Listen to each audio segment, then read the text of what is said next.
Stepping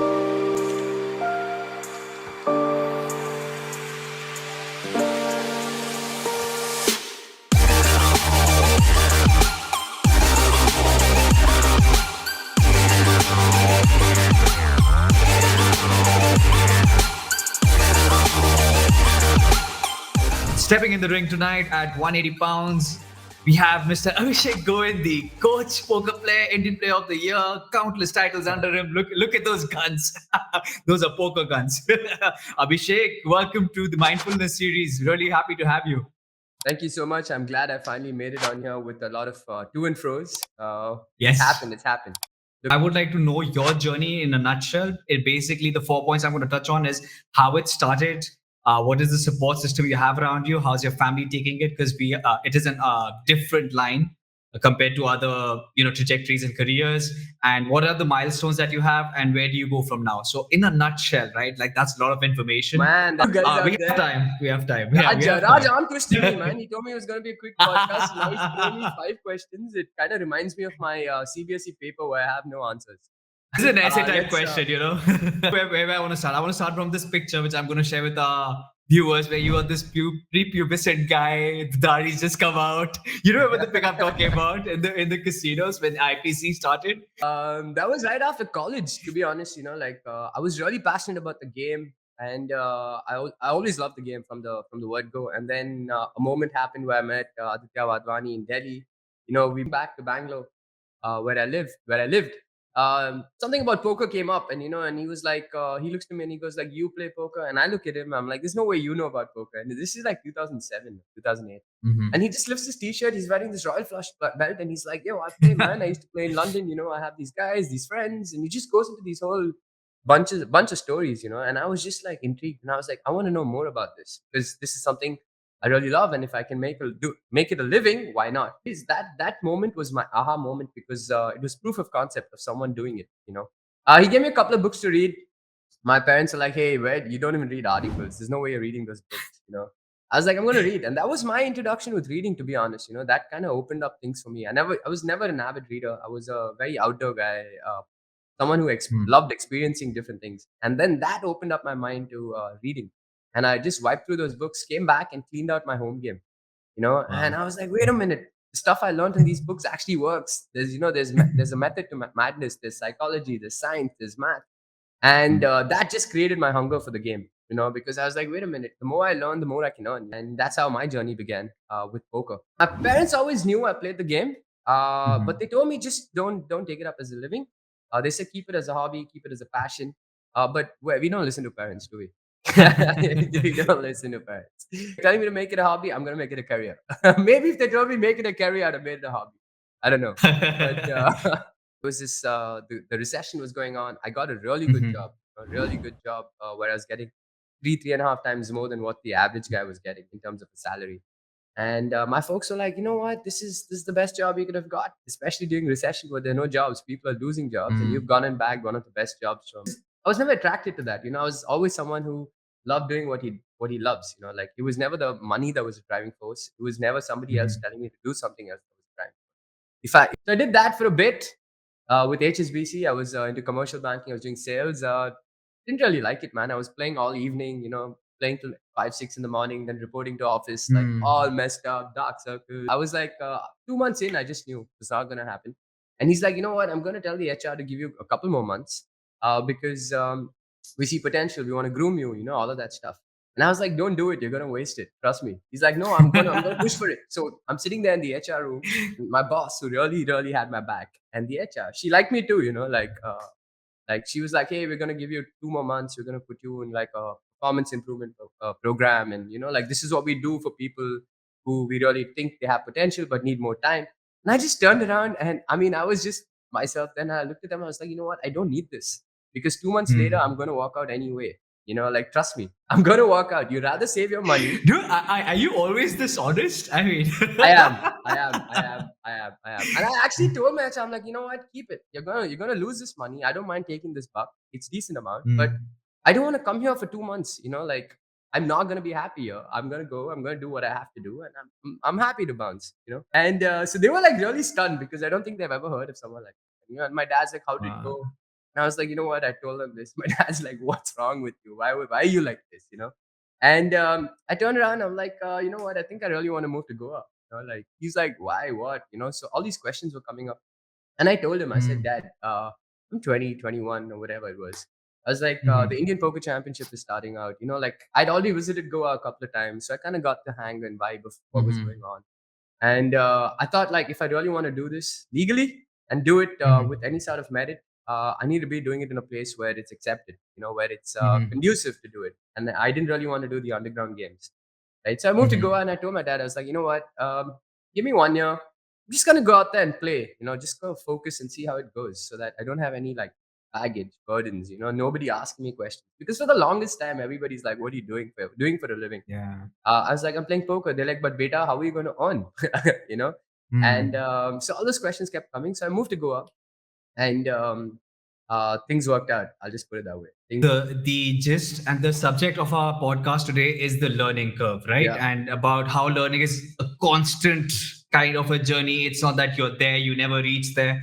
It's absolutely constant. So when I was asking you about these milestones, you have countless wins. So I'm not going to even ask about the win milestones. Yeah. I want to ask you about milestones where you made a life changing decision. So this was one, Yeah. which I think came from the basis of being honest to yourself, which is rare. Like even it's win with everyone. There's something like that happening in everyone's life, even mine, where your one foot is in one boat and the other one is in another boat, and you're juggling. And you were Yeah. frank with yourself, which Yeah. actually made things easier. You Yeah. committed, right? Yeah. So, which were other lifestyles in terms of decisions that you made that Yeah. change the course of your life? I was lucky that I Mhm. started making decisions on my own since I was 14 or 15. Okay. My dad gave me a lot of freedom, to be honest. He just told Mhm. me one thing. He's like, don't misuse your freedom. And all I did was misuse it. You know? Option was my folks kept saying, "What's your plan?" And I kept telling them I wanted to play the World Series of Poker, and if I do go there and win it, I don't Mm. need to do anything else, Dad. Think about it. So that Yeah. was my biggest what you say speech to them, and it took me about 4 or 5 years to get to the World Series of Poker, and I finally got there in 2013. And Mhm. it was a whole different ball game when I went there. Like I was a 22, 23-year-old kid, and it was just for me to get there with my own money. It was like a big Ah. moment for me, right, to get there. 2013. There were very few Indian players back then. I mean, Adi was Okay. always there. Mhm. And a couple of other Indian players I remember were there. Rahul Melwani and I think Casey, if I'm not. So I like five. think this topic came up before I anticipated, but like, what was it like? Like 22, 3-year old, you must be like in Candyland. I But like you said, was it I was a was a different kid in the game. candy store. I was a kid in the candy store. I mean, in the casinos, not the strip clubs. Like I was. I was. So for Mhm. me, Vegas, I was a kid in the candy store. I made a lot of mistakes, terrible mistakes, both on and off the field. I was not training well. I was definitely overwhelmed. I was Mm. euphoric. I felt like like this was it. And I also had a lot of realizations, to be honest. I had a lot of Mhm. realizations about poker in general, the industry in general. And I Mhm. mean, a lot of my bubbles bursted, to be honest. Like I eventually understood that World Series of Poker was just another tournament. It didn't really matter. And they just marketed it better because, when the World Yeah. Series is going on, you still had like 20 other tournaments happening. And there were a lot of people who were actually playing those 20 other tournaments and they didn't care about the World Series. So it eventually like boiled down to value, eventually boiled down to ROI, eventually boiled down to how to approach this game and play games in fields where, like you had an edge. And it was not always about like winning the main event. Although that's every poker player's dream, it was my dream too. It's still one of Mhm. my, I would say, aspirations or things that I want to do. But then it gave me perspective about how there was so much around poker. What really changed it for me was I had a friend, Alex. So he was a reporter, a poker news reporter. He would write about how you did, how you fared, and all of those things. Mhm. And he was my age, and I was pretty much always one of the youngest on the circuits. Yo, when you come to Vegas, I'll sort you out. And he kept telling me this. He's like, he has a house in Vegas. He works at the World Series of Poker with Poker News, and he would just report Yep. there. And it was like his third stint with the WSOP or something. So he got paid Mhm. a decent buck, and he had housing for free, and he was staying with these other reporters, and they had a really good time. So when I went there, he written a little article about India, how India the game is growing in India, and how Indians are coming, and all of that stuff. And we got Mhm. a little Yeah. close, and we were chilling, and it was my birthday as well. And I told him, and I'm like, yo, it's my birthday. I really want to celebrate it. We're in Vegas, but I can't call too many people. You know, I want to keep it like in the On the down low. down low. Yeah, keep it under wraps. When you chill with the Americans, they buy you drinks. But when you chill with Indians, you have to buy everybody else drinks. That is true. And he told me a bunch of stuff. And he said one thing. He said, you know what, bro? The what? He's like, I've been writing about poker players everywhere in Vegas, in Macau, in Philippines, in Cebu, Australia. Mhm. He's like, I realized one thing. I go home richer than 95% of the poker players every series. Wow. And Yeah. and I just look at him and I'm like, what are you talking about, bro? What are you talking about? Wait a minute. And then he's like, yeah. He's like, I get paid X amount of dollars per month, per Yeah. day. I have housing free, one meal free, and blah blah blah. And he breaks down the math and he shows me how he goes home richer than 95% of the poker players. And that was my moment, dude. That was my moment. I'm like, wait a minute, something's not right. Something's not right. You are Yeah. writing about us. You are writing about everybody else, building this, and then telling me you go home richer. Like, what's the seed? Mhm. Then I understood Mhm. the economics of the entire industry. I understood how the Right. math works. I understood how the poker players' ROI works. I understood how everybody Mhm. else works. Reporters, operators. So it kind of opened my mind into a different direction. And Mhm. honestly, I was pretty bummed after that trip because for 5-6 years, my entire like dream of going to the World Series and just like being in that bubble was popped.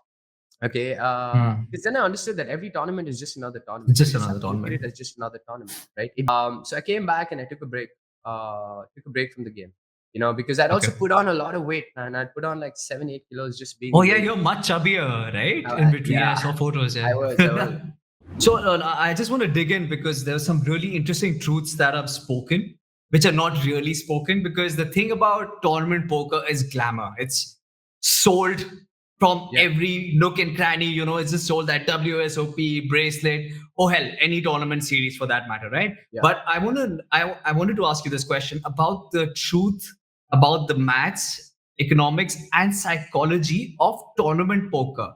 yeah, I want to know why you chose it, because the thing is, you've seen it all. I mean, from what I hear, you said that the WSOP, you're going to treat it like any other tournament. And, so my wife is also on board with me playing, but she has this thing against tournament poker yeah, because, you only ship like 1 in 100 if you're yeah, lucky. yeah, And then she sees the toll that it takes on me. And yeah, whereas, cash poker is consistent money if you're playing decent, right? for sure. So, how did you like, make your peace with say tournament poker, and Yeah, how did you break down the math and the buy-ins and the whole bankroll management thing? Because like you said, you got to function for every tournament as if it's your yeah. best. You got to focus. So how did you make peace with it? So lucky to have found a lot of mentors along the way. Always helped me understand things. Whether it was Addy, Inter, or whether Mm-hmm. it was other guys that I met like Vic, Praz to some Mm-hmm. extent, and everyone Mm-hmm. who I thought was better than me, I would just try to pick their brain. Even guys who I Yeah. didn't think were better than me, I would try to pick their brain to understand Mm-hmm. how they are thinking about the situation. So for me, it didn't Yeah. really matter who the person was, as long as I could pull out some good from them. What happened for me in tournament poker is I didn't understand the economics for the longest time, to be honest. I didn't understand Mm-hmm. variance. Overestimating variance and underestimating skill um, is what I changed my mindset to. People usually overestimate skill and underestimate variance. So I'm just like the switch in the mindset had to be you have Mm-hmm. to you can't overestimate skill and underestimate variance. I thought I understood variance, but you don't know how long it's going to take to realize. And I've only seen it in the last 12, 13 years as to how it works. Because I've got Mm-hmm. a larger sample size, but you never know. Yeah. In poker for me was interesting because of all the competition that came with it, the grind that came with it. And I got hooked onto it. Like you said, it's got a lot of aspirational value, it's got a lot of glamour, it's got a lot of credibility. And what also kind of worked eventually, initially when I was playing tournament poker, was the media would report a lot of tournament scores, which meant there was a lot of credibility that came to what you were doing when you were trying to build a certain profession in this country where nobody really knew what you were doing. For me, was one way of just adding legitimacy to what I was doing in general. Having said that, not many people know, but I do play a lot of cash games as well. I do play a lot of. Mm-hmm. I started off as a cash game player and then started playing tournaments. I got hooked to the idea of tournaments, And I got Mhm. really lucky that I found a few guys who could help me in tournaments. Like I said, like I always had these guys, and I just got deeper and deeper and deeper with this whole tournament game. And I just put in so many hours behind all these tournaments that just became my focus, very organic. Start understanding that you need a way bigger bankroll for tournaments. It is way more stressful, no doubt about it. It comes with its own pros and cons, and if you're ready to deal with it, you're ready to deal with it. So you got to be in a frame of mind where you're ready to deal with the outcome. You can't go out there to just try and make money. But you want to go out there and play your best, and you're gonna be set up for disappointment very often. Okay, you are gonna get like 99 times, 99% of the times, 97% of the times in tournament poker, you're gonna set yourself up for disappointment because you're not gonna be Yeah. winning, you're not gonna be cashing, right? And it's completely fine. It's completely fine. People are too harsh on themselves. I used to be really harsh on myself Mhm. at one point. That if I didn't come in the top 5 or top 10, it was like, oh, I'm not playing well. Oh, what is going on? Only to understand later that that's the nature of the game. You can't really do much. It's the nature of the game. You're not going to be winning as often, but you want the moments you get yourself in favorable situations, you want to try and convert. Because if you win one tournament out of every like 20, that's still better than min cashing like 10 out of 20. To be honest, so when you start learning how these things work, you just adjust your mindset. But I still play a lot of cash games, but I try not to mix the two. When I'm just playing Right. tournaments, I try to just stick to that tournament mindset because the zone is different, the techniques are different, the Yeah. application is different.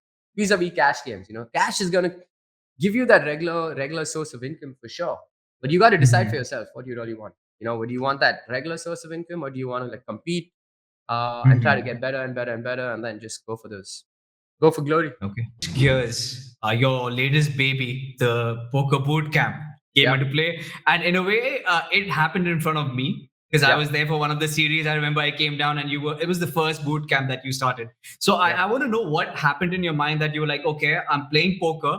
Yeah. Now I want to give back. I want to go into the teaching side of things. So how did that come about? What was the thought process behind Poker Boot? Teaching is something that always came naturally to me, to be honest. Whether it was a Mhm. school, not that I studied too much, but I was always a guy who knew if I knew something, I was very happy to share it with someone else and be like, hey, I want you to know Mhm. this too. So for me, it was always about sharing. Sharing is caring, like be it whether it's your pizzas or be it whether it's Mhm. knowledge. So I always grew up with that mindset of sharing is caring. And so it came very naturally to me, to be honest. I played a lot of sport. That definitely helped me with my mindset, with my approach, to understand how it's actually about lifting everybody else up rather than putting someone down. But having said this, throughout my career in poker, like people always approach me asking me, what should I have done here, what should I have done there, what should I have done Mhm. here, and I was pretty much always on the ball, like trying to like tell people what my thought process was. I Mhm. and then along the way, I also noticed that there were a lot of people misleading a lot of other people, to be honest. Like during this entire what you say decade, little over a decade that I'd seen the game, I saw a lot of other people like misleading a lot of other people. Like, let's say there's someone who's not as good as you, and he's on your table and he's asking you for advice, but you're not really giving him the right advice. And because Oh. like you've seen Mhm. the game, so you know what he's telling him is not the right thing. And you also Yeah. know that he knows better because he's Mhm. playing at a higher level. So he knows, Mhm. he knows better, but he's just trying to basically like tell the weaker player that no, you did the right thing, don't worry about it, continue to do it, like stuff like that. And that So would kind of like, reinforcing wrong things, right? yeah, Basically. the game is fine, you can sledge, you can do what you want to, but the thing is, Yeah. like, when you're misleading someone on the table, you're kind of like teaching him the wrong thing, right?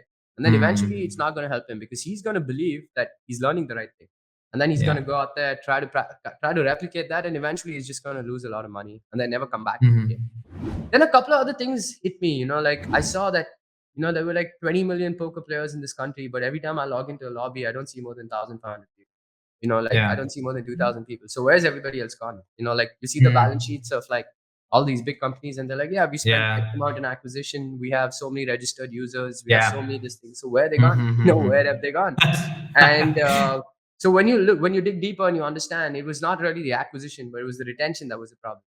Like getting someone to come and play poker is fine, but it's a highly skilled game. It's not, you cannot give Yeah. someone 100 rupee. It doesn't work like Uber. I've been telling these guys, like a lot of these brands that Mm. I like consult with or I have relationships with. I'm like, dude, it's not like Uber. You can't be like, yo, take $100, get a free Yeah. ride, experience the product, and then you'll be a customer. Poker Yeah. slightly different. On one hand, you're telling someone to have like 100 buy-ins. On another hand, you're saying, hey, I'll give you 50 rupees to play. Like, what, Mm. like there's just a huge mismatch in that strategy, in my opinion.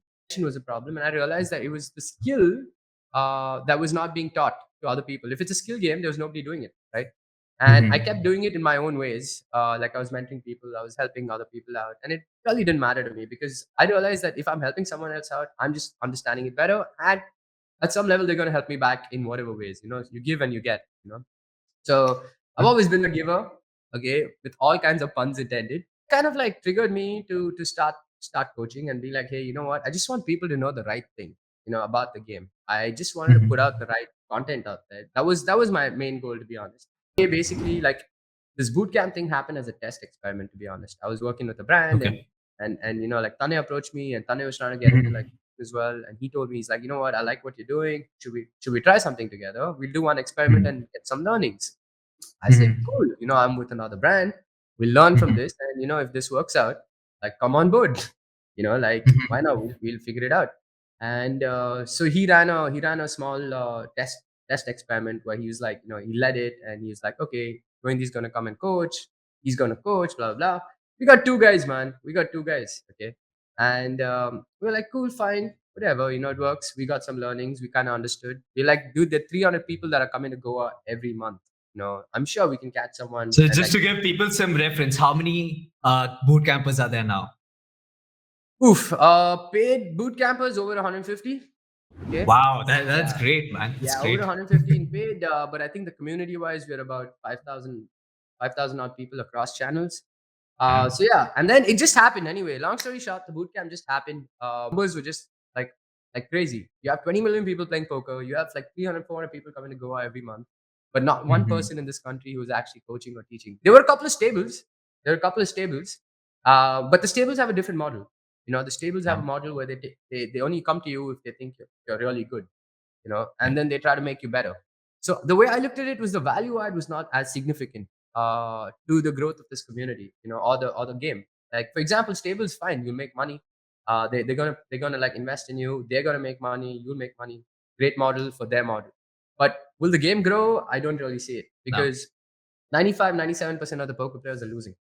Okay. Right. So my goal was, hey, I'm gonna go to the 95% of the poker players and value add there. Now, if someone's at Mhm. 10%, and if I can get them to 35, 40, 45, 50%, that value add is significantly more than what a stable can do in terms of taking a person from like 95 to 97. And that was my Mhm. mindset. I was like, you know what? I'm just going to add value to the guys who are losing. So if they're losing, let's say 5 or 10 lakhs a month, and if they can come to even like losing 2 or 3 lakhs a month, that's huge. And then with Mhm. time, they'll break even. With They time, go. they'll start profiting. And that's the general process. Like you can't just be a winning player right off the bat. Very few players are winning players right off the bat. Mhm. So that was what basically like I was convinced with.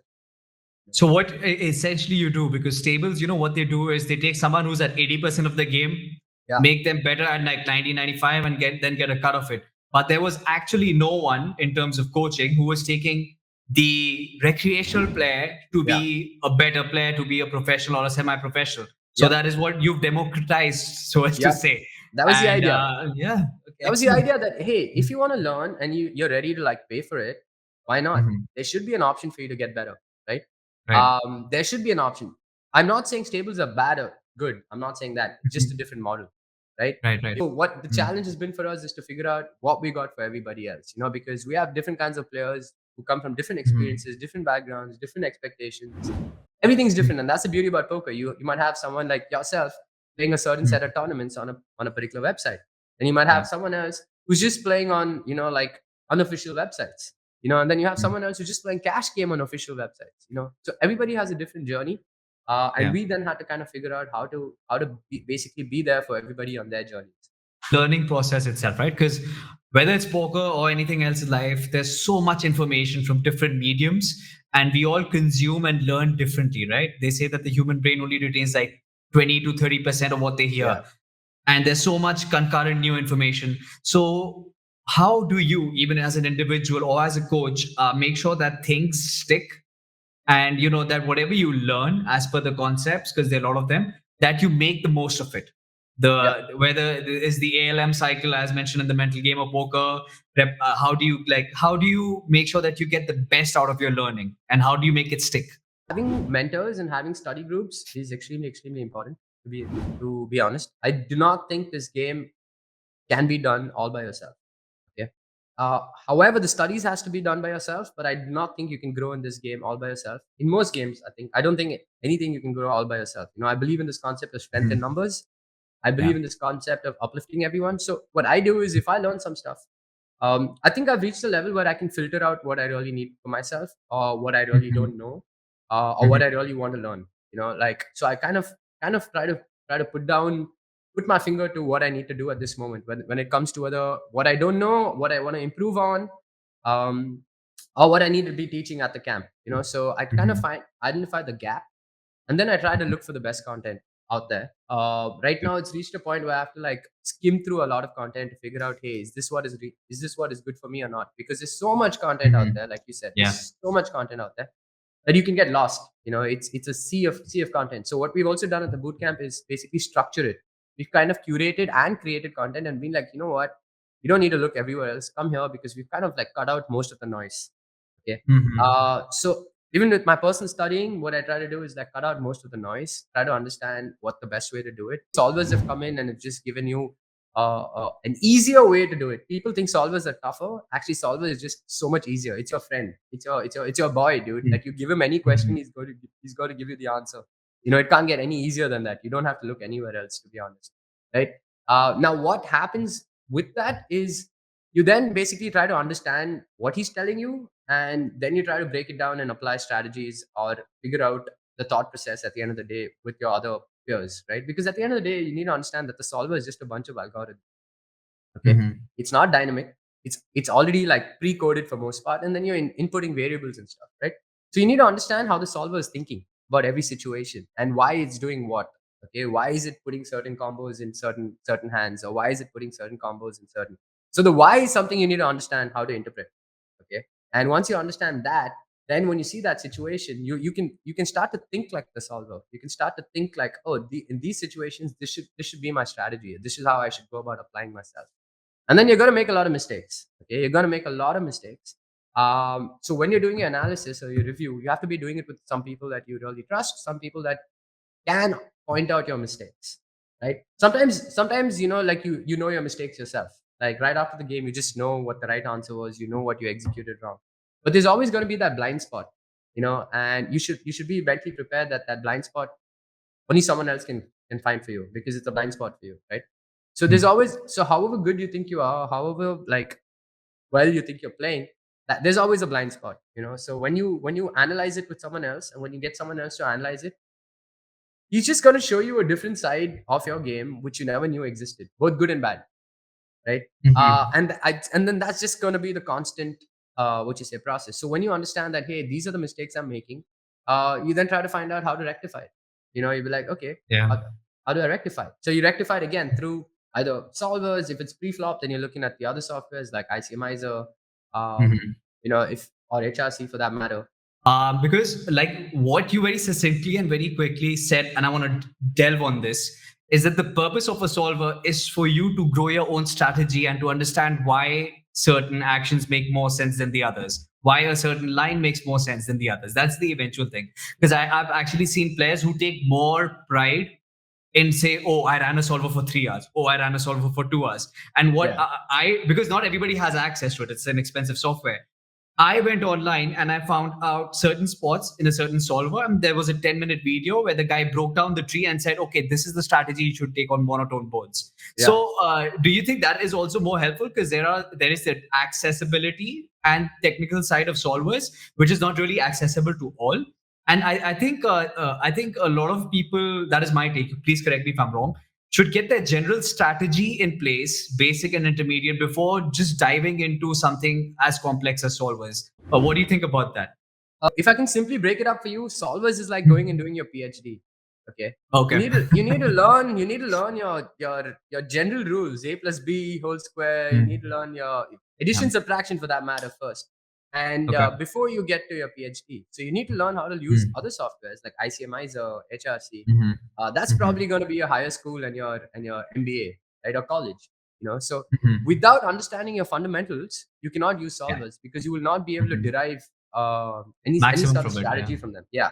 So Yeah. solvers is basically you can think of it like calculus at some level, like unless you know Right. the basis of everything else, you can't really like pull out strategies from solvers. I mean, you can run a sim. Uh, It's not tough to run a sim.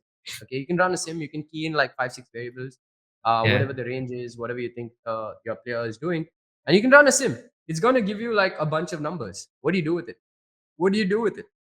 What do you do Yeah. with it? Right? It's going to give you a bunch of numbers. I can go to a scientific calculator, key in, log off whatever, and it's going to give me a bunch of numbers. What do I do with it? Right? So the skill and the group, I mean, and the study group basically are, what they do with it is they try to pull out strategies. They try to pull out Mhm. the reasoning as to why the solver is doing what, and then you start applying that in your game, because those kind of become like your general principles or your general strategies. And then there's obviously Right. like deviations, okay, like because Mhm. the solver at the end of the day is just input, is going to give you a result based on all the inputs that you feed. Okay, Right. now in real time, like there's a human element, right? And that deviation is going to happen. So knowing, Mhm. understanding how much you have to deviate is very important. So I see people, honestly, I see people that talk about focus studying. I think it's more of a fad. Okay, it's more of a Mhm. thing, being like trying to be cool, saying, "Oh, I study poker as well," because it's kind of become Mhm. like a thing on the streets. Hey, Yeah. I've been studying. I put in some study volume. I've honestly seen a lot of guys, and I don't think that's true. Not studying or saying I'm studying, because studying is actually a cool thing to do in poker. Quite the opposite from Mhm. college. Agree with that. One thing I'm going to talk about is I think you learn a lot, if not the most, from doing your own hand reviews because that is data you've actually lived through. You've lived through that hand, you've played through it. And obviously, the thing is, you can't all the frequency of contacting a coach or a peer group, you can't do it very frequently. So when you sit down to do your own hand review, whether it's after a cash session or a tournament session, you marked out your hands, you sit down. Is there a certain approach that you should take when doing your own hand reviews? Because sometimes people can be too harsh, like you said, or too lenient on themselves. So how do you Yeah. find a balance when you're doing your own hand reviews? Gotta find a group that you can do your hand reviews with. Group. I Okay. do not believe in doing hand histories on your own, to be honest, Okay. because you're again gonna miss the blind spot.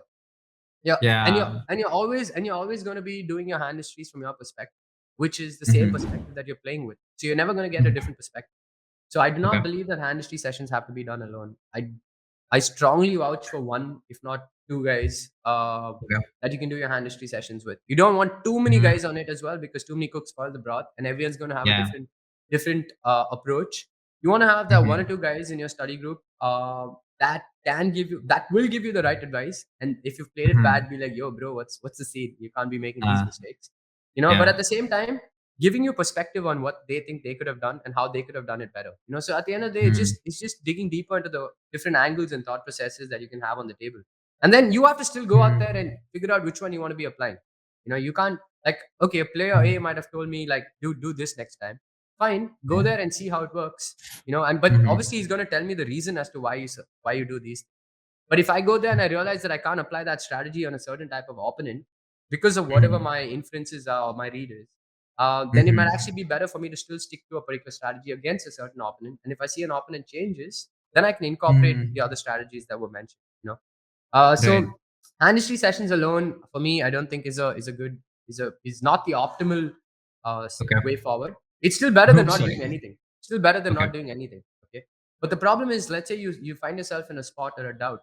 Who are you going to Hmm. ask? Where are you going to get that validation from? That, yeah, this is the right play. Or don't worry about it. Or no, man, this was the worst play. Who's that one or two people that you're going to get that validation from? So Right. I strongly advocate for like minimum 2 to 3 people, I would say. You don't want to get Okay. it too big as well, because everybody has their own schedules, and Yeah.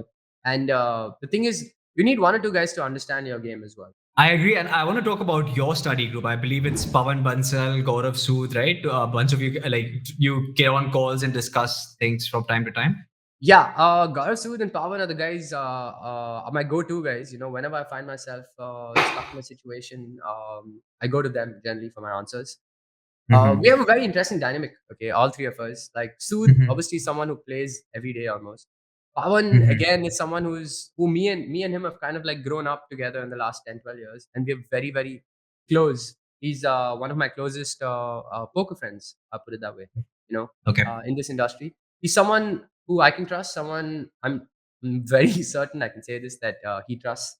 and someone who's giving me the right advice for my game, and vice Mhm. versa. So we have a very interesting dynamic because we've seen each other grow in our own little games, and we've seen how Mhm. life has taken twists and turns with us, and we're the same age pretty much. So we kind of come from a similar journey. Sood is the young kid on the block who's helping the two other guys. Okay, Sood is the young kid. He's the bridge. He's the bridge, in my opinion. Okay, he's the bridge from the new school and the old school of thought. And like I'm reaching a point where I'm trying to get like a hybrid approach in Mhm. the way I play, and I don't want to go too new school, and I don't want to remain too old school. Yeah. Okay, Yeah. old school of thought is actually very. I can see why it lags, but having said Mhm. that, there are a lot of things from the old school of poker that still kind of works. Okay, Yeah. that still works. So I've tried to keep that, and obviously integrated with the new school approach, which is all your softwares and the younger kids on the block. Mm. And Suit studies probably 10x more than I do. You know, I was just um, going to come to that. He studies he a studies. He lot. probably studies 10x more than I do. So it kind Mhm. of works because a lot of sports I just have to like ask him. I'm like, yo, what's your thought here? What's your thought there? And he spends so Mhm. much time with all these solvers that it's kind of reached a point wherein the research work is kind of taken care of. And I Right, know that right, right. okay, I don't have to spend as much time in researching the situation to come to the right answer. I can trust him to give me the right answer more often than not, and Pawan for that matter, right? Also, they understand where I'm coming from because they know I have 10 other things that I'm busy with. Yeah. They know I'm Yeah. coaching, they know I'm doing a bunch of stuff. So I think they've kind of like accepted and understood that equation that hey, I'm not going to be a part of the research work as much as they are going to be a part of it. But I can't be Mhm. more grateful and thankful to them for always being there when I need Yeah. certain like help. There's a very famous quote which goes about mankind and where our progress has been till the 21st century. It basically says we stand on the shoulders of. So what that means is we were like, suppose someone's born today and he starts learning. He learns from an entire generation. They say like it takes a village to bring up a child. For sure. Similarly, one thing about coaching, what it does is maybe I get to learn as much as you, but it's going to take me a lot of time. Yeah. Whereas if you coach me, you fasten that process by 10x. The Easy. person reaches that conclusion much quicker. Like imagine you, like if somebody's picking your brain, you've gone through a lifetime being Abhishek Goindi and playing Yeah. professional poker and teaching. And when you sit and impart that information, that is brilliant. And you learn from each other, right? For Instead of sure. you starting a spot. So suppose if there's a 40 BB spot here and Sudh has already done it, right? So you Yeah. sit with him, okay, bro, what do you think about this line? It Yeah. saves you time. He also learns from you. And I think that is something what people don't realize, that, the coaching and learning formally does Yeah. inculcate in people, right? You'll be surprised. You'll be surprised that I have a lot of campers that I've been coaching only for a year and a half. Okay, and they've kind of Uh-huh. started out in the lockdown, to be honest, and they're doing really well for themselves to a point wherein Mm. we've kind of trained them to self study, right? And there are times right now where I look Wow. to them and I'm like, you know what, I need the answer for this, and they go boom, boom, boom, they key it out and they come and give it to me, right? And so Wow. quickly, and I can't even like tell you how healthy it is, because everyone's just out there trying to help each other out. They play hard with each Mhm. other on the felts, but there's no bad blood, Yeah. right? There's no bad blood, Yeah. like. And I think Mm. that's the best part about boot camp for me, and for my Mhm. and the private group that I really like trust, right? Mm. But Sudh and Pawan, other guys I kind of trust, where I can discuss like in-depth strategy, and I can also give them my opinion as to what I think is the right play. Mhm. So it's funny because Pawan and I kind of agree at a lot of times, and then Sudh will have his own opinion on it, Tangent. and yeah, because Pawan and I have come from a different school of thought as New well, right? school versus old school. Yeah. Yeah, and so it's great because Pawan is someone who's evolved as well. Like he's someone who's not really like been stagnant with his Mhm. strategy and with his which is your approach to the game. He's actually the Yeah. most geeky one out of the three of us. Okay, he's the most geeky one. He's the nerd. Sudh is the one Oh. with the most hunger because he's the Okay. youngest on the block. So he's Yeah. he's just like always hungry, trying to like go for more, for more, for more. I'm the one that's connecting the outside life with the inside life, like with the poker life, because I'm doing Mhm. so many things outside of poker. Yeah, man. I So can see that. Sood's girlfriend Gunisha is a part of it too. So then we get the opposite gender's perspective too. So it's a great You little know, Gurisha must have been like, if you can't beat them, join them. join them. I'm not going to make him stop playing poker. I don't think I can do that. May as well Yeah. join him. See, Ganesha is a very what you say Sood lucked out. I'll put it this way. I'm saying this Okay. Sood lucked out. Okay, she's unbelievably good, man. She's unbelievably good with as a support system, as a person. That's great. She's just got like a heart of gold. Okay. Not only does she take care of like him, like even if we have Mhm. certain things and stuff, she's there. She's there for all of us. So Right. Ganesha, Sood definitely lucked out, man. Out of strategy and Yeah. solvers, and I'm going to put you in another bucket about learnings when it comes to off the felt learnings that you've seen, right? Because there is a lot of well, inherent toxicity but which comes with the sport. That is one. Then there are also pressures because it's not like a guaranteed return kind of a thing, right? In a job, no matter if you do a shit job Yeah. or you do a good job, you get the same amount of money. There's that a sense of security that comes in. And the thing is, why I'm asking you is you're possibly one of the few, and I'm not saying this to praise you, but you're one of the possibly only people or few people I've met who doesn't have this false sense of bravado and masculine I'm better than you bro kind of an approach, right? Because then generally it's about even as an influencer on poker and this thing, I get to think bro heads up khelega. I was like kyun khelunga, right? So Yeah. what I want to ask from you is what have you learned to like stay positive and your off the fed learnings if someone's to like survive in this thing, because Yeah. at the end of the day it's a very competitive cutthroat and there are expectations. Yeah. Even if you say that okay, I don't believe in results, people around you do believe it and Yeah. eventually you want to say like I want to see my numbers. So how do you handle all of that? It's the Mamba mentality. It's the Mamba mentality. I was waiting for that to come in. honestly, honestly, there's no secret to it. It's the same. Mm, Everybody, if you listen to everybody or anybody who's really like climbed up the ladder in whatever they've mm, done, they pretty much have this. They're pretty much saying the same thing. To be honest, in their own mm, little ways. Keep your mm, ego aside. Just focus on yourself. Try to get better and better. Be the best version of yourself. Put in the practice. Like all of that. There's no secret recipe. Be it Zuckerberg, be it Kobe, be it LeBron, be it Sachin, be it mm, Kohli, be it anyone like in the poker industry as well. It's the same formulas. It's the same mm, formulas. And that's what I've tried to inculcate in my routine as well and my mindset. But the only difference is there's certain things that work for certain people and certain things that mm, don't work for certain people in terms of an approach or tactic or a methodology. So you got to find mm. out what works for you. For me, a lot of time what works is the carrot approach, not the stick approach. Like, Right. but at the same time, as a coach, what I need to figure out is who the stick approach works on, who the carrot approach works. So you just need to figure out what's the best way of getting the best out of yourself, right? So Kobe always said it, just put in those hours of like work, and then eventually after like 3 to 4 years you'll see the degrees of separation. And then how much ever work Mm, your competitor or your opponent is putting in, it's not going to ever catch up because you've already put in that many hours of mm. work. So he's like, just work hard in when nobody's watching. Work Yeah. hard when nobody's watching, because that's what's going to create that degree of separation, right? And Mhm. having said that, I think I've been through ups and downs in life. Like they say, everyone's going to hit rock bottom, and when you hit rock bottom, there's only one way up. It teaches you a lot of stuff. Keeping your ego aside is one big aspect, big aspect. Everybody's got their ego, but you can't consciously have to tell yourself to keep your ego aside.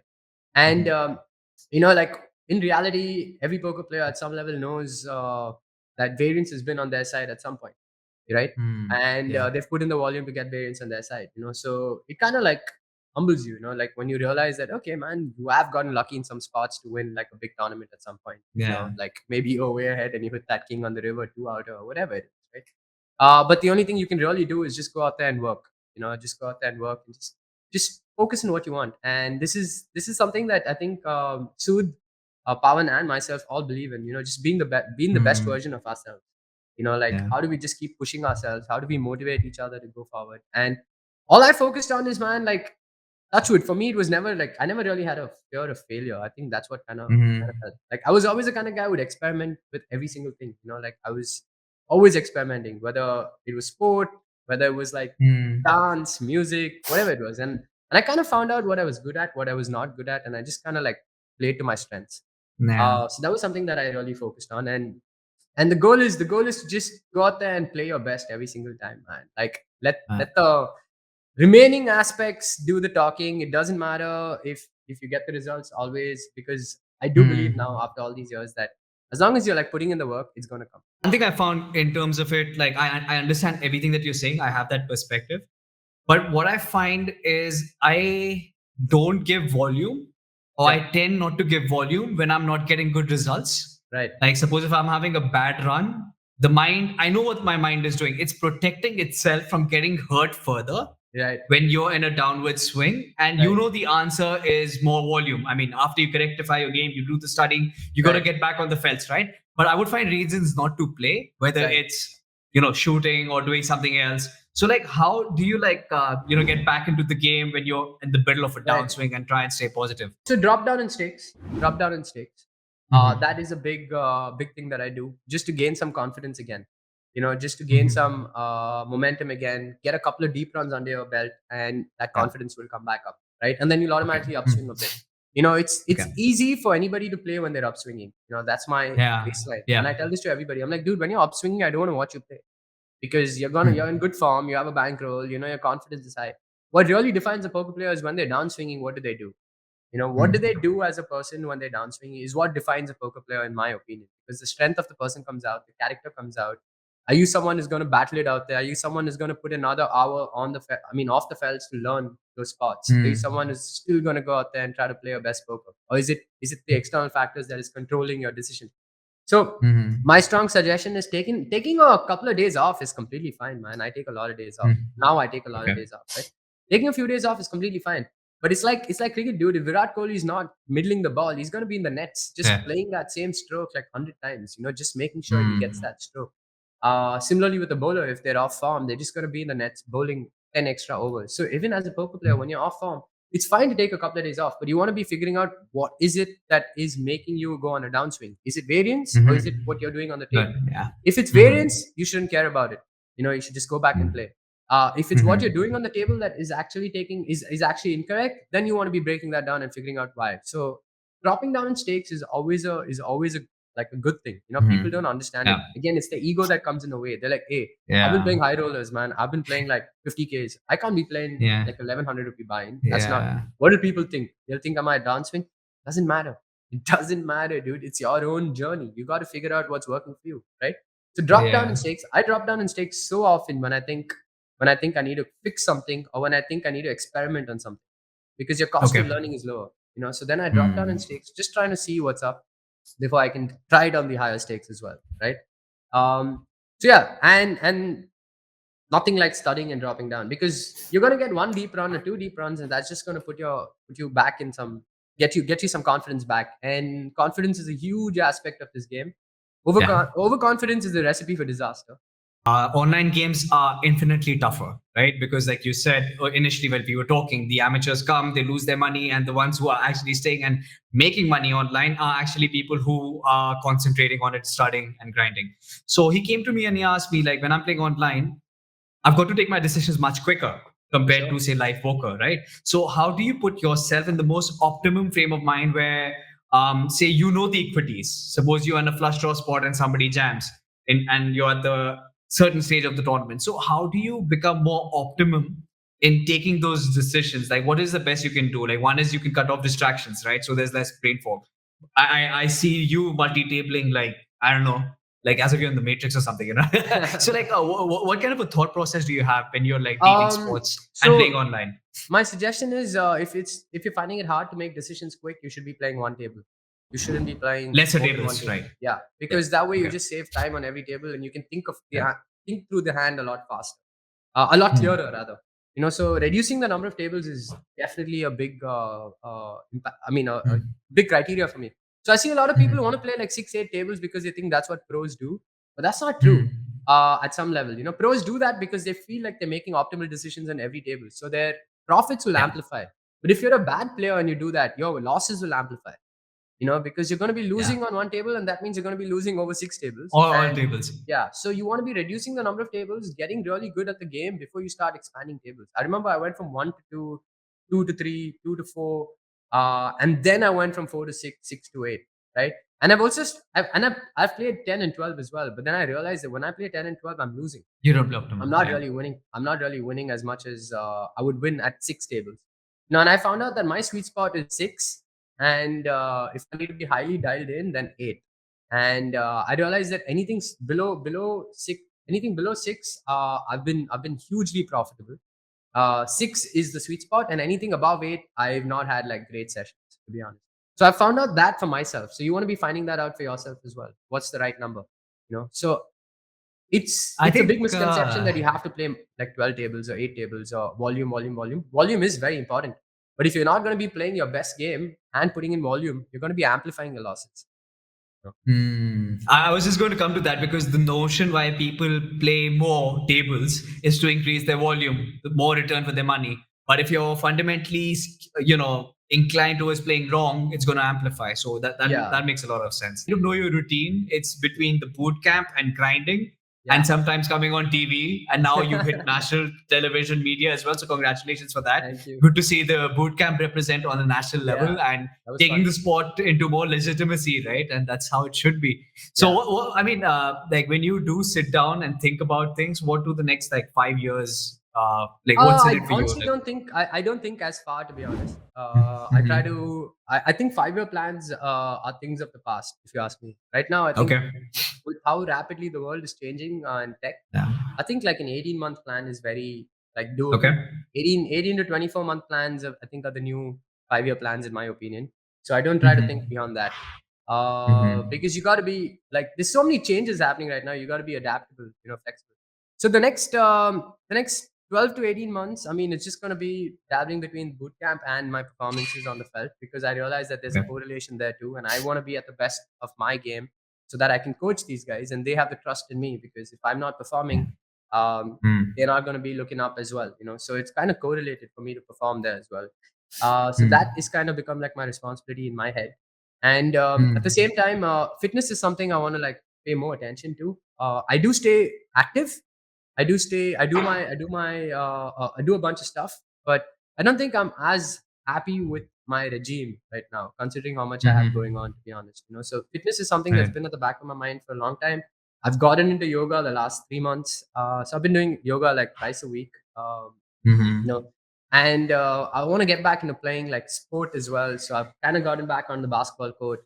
I want to. Okay. So I realized that taking your mind away from the game is extremely important, and I realized that sport helps me do that. Like when you take your mind away from the game. Actually was a training ground for playing live because live games are generally much softer, but Yeah, the number of hands and volume you can get online is like phenomenal, right? That's what yeah, Negreanu also said, that the old school Doyle and all were all old school, right? They just played X. Now I yeah. can have a 21-year-old kid who plays as many hands as me. Yeah, and that's So pretty much what's I'm happening in the Indian fraternity, to be honest. So when they call us the old school pros, or they call us someone who's been mm, here for the last 10 years, it's very mm, important for us to evolve, man, with the new yeah. school guys. And I can see it now. Now suddenly, I'm not the youngest on the felts anymore. I see all these 20. Every person I'm playing with is pretty much younger than me. Okay, everyone I'm playing Yeah. with. So I can see that whole change that is coming.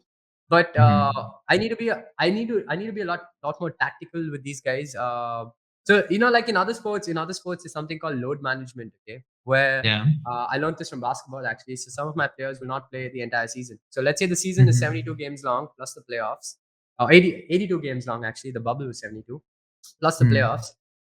What the coaches have started doing is to get the best out of their players. They're like, hey, you know what? You're not going to play 20 out of these games. So the Mm. 62 games or the 55, 50, 60 games they decide to play, they're playing at their best level. Because if they play the 72 games, they're not going to be playing their best level. So the coaches themselves are also trying to figure out a system where everybody is playing their optimal games. And obviously that comes with Mm. age and experience. So that's something I've been trying to do at poker as well. Load management, not playing everything that I see, but every event that I play, I want to be playing my best poker. Of a mindset, right? What do you think can make the most change, which you could suggest, say if there was a one liner that you could tell someone that could actually change the way they perceive and study and learn about poker? Not have kids, man. Oh, No, no. Not have bro, you're killing it, man. No. No, No. you did No. not just say that. Yeah. Because then your mind is free and you don't have responsibilities, like you can do a lot of other things.